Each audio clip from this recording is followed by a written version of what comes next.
So there's this saying that a fool and their money are soon parted. Fools are able to make money. They might even be able to keep their money with them for a short period of time, but just like trying to mix oil with water, they always end up separating. And what better evidence of this than the Squid token? So this is, of course, named after Squid Game, which I think is the most popular show on Netflix right now, possibly ever.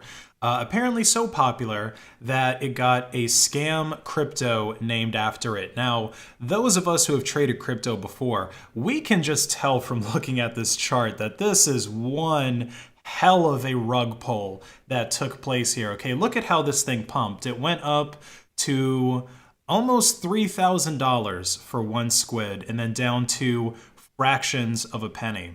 And the developers were able to run away with a little bit over $2 million. But honestly, you shouldn't even have to look at the charts for Squid token to know that it is a scam, because really it just follows the same formula that so many other scam coins have followed, just to a much greater effect. So Scam Tokens 101, just create a cryptocurrency that is going to have a big amount of hype behind it.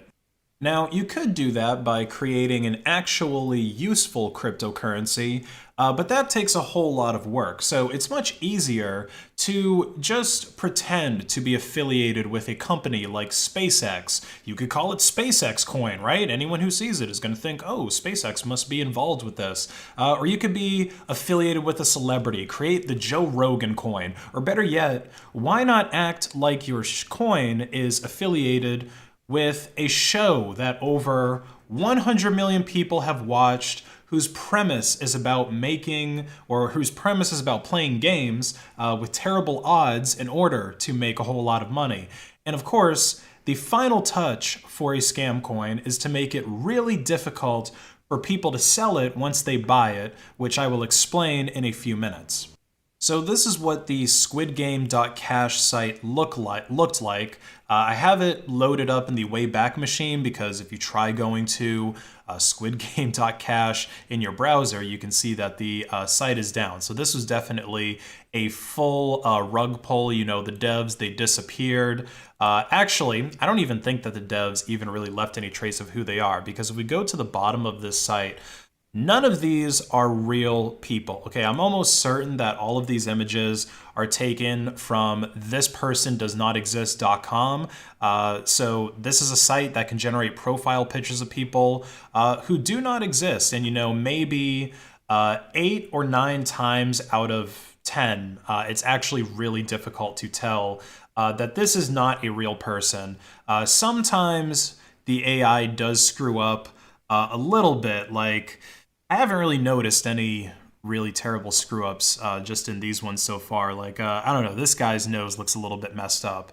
So you can see sometimes the AI does screw up. But again, just to get a dozen or so pictures, you can just go on here for maybe 5 minutes, refresh a few times, and then there you go. You have enough profile pictures to try to create a bunch of team members like we have down here. But you don't even have to be an expert in photo forensics to tell that these people are fake. All right, just look at their work experience. So the CEO of this project, Squid Game or whatever, he's got 5 years of work at Netflix, right? 5-year Netflix, because of course the grammar is horrible all over this website, and there's spelling mistakes and inconsistencies.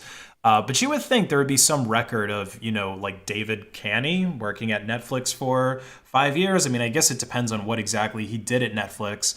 But how about this person, right? Christian Abigail, a designer, work, again, 6-year, not years, of experience. But, you know, they're a designer.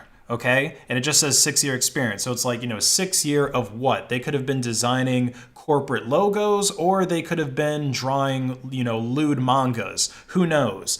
And then you have a lot of this type of stuff, right? Where the work is just self-worker. Like this guy, Lawrence Dan, is a self-worker.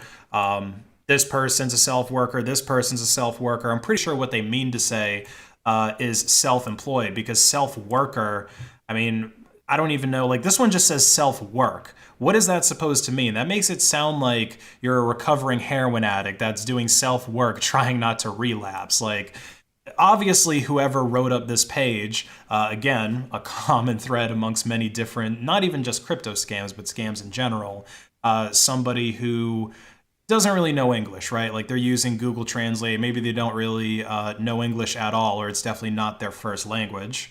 It's just like when you get the calls from the IRS or from someone pretending to work for Microsoft or Apple support, and they say that their name is John Doe and they work in like Wisconsin or something like that, but they just obviously aren't.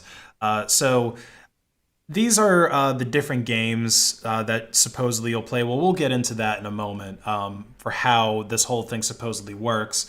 Here we have partnerships. So, again, this is the kind of thing that you should verify before investing in something. Okay, if someone says that they're partnered with Netflix or Microsoft or CoinGecko, this should be fairly easy for you to verify. You should be able to go to these websites and see some mention of the Squid token. But of course, you can't do that because they just lied about all of these affiliations.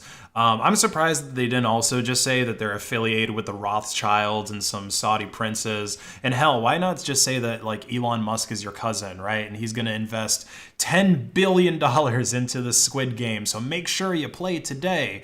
But what I really think is the most ridiculous part of this scam is that even if it wasn't a rug pull, even if this Squid game did work the way that it says it does, it would still be a horrible investment for everyone. Everyone would lose money on this.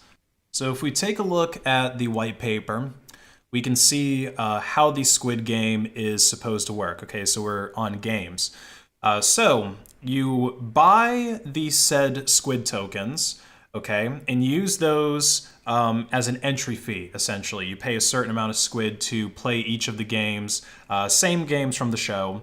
So now let's say, for example, that a Squid token is worth $1 each. And remember, if we look at this chart again, let's see. It looks like if you wanted to get it at $1, you would have had to get it a little bit early on, right? Because these last few days it was above, and then obviously like around the 1st of November, it skyrocketed, went to the moon. So obviously some people who bought into this were paying more than $1 each, but we'll just assume that to keep the math simple. So you pay 456 Squid, or dollars, to get into the first game, red light, green light, and then it's the idea of the game is red light, green light, like from childhood if you haven't played it. And so a certain amount of people are going to get eliminated. They just lose that $456. Then a certain amount of people are going to pass, and then they go on to the next game. And I think they also say, yeah, here, winners can get 456 Squid refund and be eligible to play the next one. So I guess technically the first one, obviously there is an upfront cost of the 456 Squid, but you get it back. That isn't the case with any of the other games, by the way. So next you do the candy game, where you have to like cut out a little sugar candy that's in a certain shape. This is $1,000 to enter, okay? And they say that you get 30 seconds to do it, and again, this is something that's going to be botted because you're playing it online, allegedly. Like, these are screenshots from, I guess, how the game is supposed to look. So you can see something like this. I guess you're supposed to use your mouse, or maybe you're supposed to use like an iPad. People are going to cheat in this. They're just going to use a bot to like trace out this line and probably try to DDoS the servers or stuff like that to make other people lose. Any online games like this where there's money to be made, there are shenanigans at play, okay? Look at RuneScape as a perfect example, right? This is a legit game, but anytime there's a lot of money at stake, like if you're doing Duel Arena or something, shenanigans tend to take place. Okay, then we have Tug of War. So this game is as simple as it sounds. Frequency of click will be transferred into power. So people are just going to use auto clickers for that. and 20 players will be formed into one group competing with the other 20 players. So again, you better hope that you're on a team where everybody's cheating and everyone's hacking, because if not, you're just gonna lose, right? Just like in the show, you have to depend on other people to win for you as well. So even more opportunity for like collusion and sabotage. And that's 2,000 squid or $2,000 to get in. Then there's marbles. So now we're in, let's see, I think this is 7,000 altogether. Yeah, so we're in 7,000 just to start marbles. And two teams are given two sets of 10 marbles. One of them must obtain all of the marbles without using violence. This is an online game. I don't even know like how you would do that. It looks like they try to make you play a game like this, but I don't know if you're just like forced to play or what. Again, I feel like people are going to try to hack you and like I don't know, try to take over your computer and make you just throw all your marbles away. So we're in $7,000, and at the end of this, you win a set of marbles NFTs. Now, I'm going to skip past the rest of the games because this is where it becomes relevant, is you getting this marble NFT. So let's scroll down a bit to where they actually explain the marble token. And they explain the squid token too, so you can see like it has an 800 million supply, and you can look at all the tokenomics, but I'm not even going to get into it because it's a rug pull. Who cares? So Marbles token is inspired by SLP from Axie Infinity. As you can see, Squid implements innovative anti-dump mechanisms. So buying in the market is going to release selling credits with a rate of 2 to 1. Marbles is the token built on BSC chain as the key for Squid Game. So obtaining marbles without using violence is the key to Squid, and then the marbles holders, they have the right to trade Squid freely. So basically, you need the marbles in order to actually sell this Squid token. Without marbles, you can't actually sell this stuff. And then you need them in a ratio of 2 to 1 to be able to trade them. So even if this was real, and you played the game and you won the jackpot, you just get Squid. You cannot try to turn that into a more valuable cryptocurrency or sell it for some real money without the marbles. And the only way to get marbles is by either playing the game over and over again to stack marbles, or maybe you can try to buy them on some third-party market, but obviously people are going to jack the price of the marbles up because they realize that you need it to sell the Squid. And what's probably going to happen with the price association of marbles and Squid is that Squid will go down and marbles will go up. They're constantly going to be going in the opposite direction, meaning that the return that you would get from Squid is just going to be worse and worse. So your best bet to make money might actually be to play the game, but the problem is your odds of winning are astronomically low, and they're actually impossible for you to win unless you use bots or some other kinds of cheats, because ultimately this game is just going to become an arms race for who can create the best bots to play each of these games.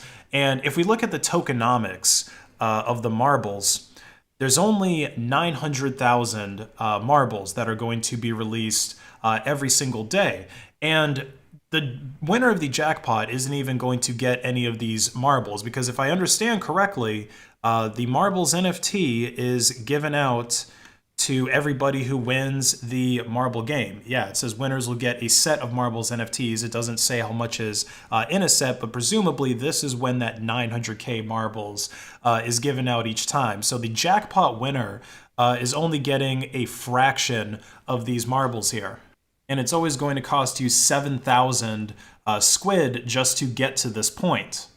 So it's basically just this casino roller coaster that goes round and round with you trying to get both the squid and the marbles. And by the way, because the marbles are released at such a slow rate compared to Squid, you know, there's 800 million Squid compared to the 900,000 marbles. It's going to take years and years for everybody to get enough for the Squid, like for each of the Squid to have transacted one time. So this is going to be like going to a casino where all you can do is just make a really big bet on black at the roulette table, and If you hit, like if you win that one, the only way you can cash out is if you can win 10 hands of blackjack in a row. And everyone else is going to be counting cards and looking at each other's cards.